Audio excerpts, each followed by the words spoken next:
ఒక life truth ఏంటంటే, చాలామంది మనం కూడా చూడండి, ఒక పడవెక్కుతాం.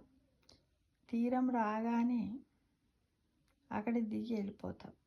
అలానే ఈ మధ్య కాలంలో సొసైటీలో చాలామంది స్వార్థపరులు బంధాన్ని పడవగా ఉపయోగించుకుంటున్నారు.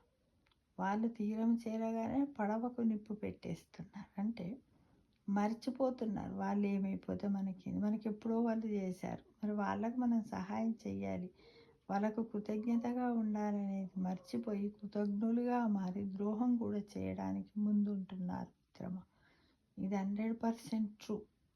ఇప్పుడు నవడేస్ సొసైటీ సిచ్యువేషన్లో ఇది ఎక్కువగా కనబడుతుంది. కానీ అది వాళ్ళకు మంచిది కాదు. దానికి సంబంధించినటువంటి శిక్షణ తప్పకుండా అక్కడ పైవాడి దగ్గర, అంటే అక్కడ మన ఐసీయూ ఎక్కడుంది, మన ఇల్లు ఎక్కడుంది, అసలు అక్కడే ఉంది. అక్కడనే మరో జన్మంలో కూడా ఇవన్నీ అనుభవించాల్సి ఉంటుంది.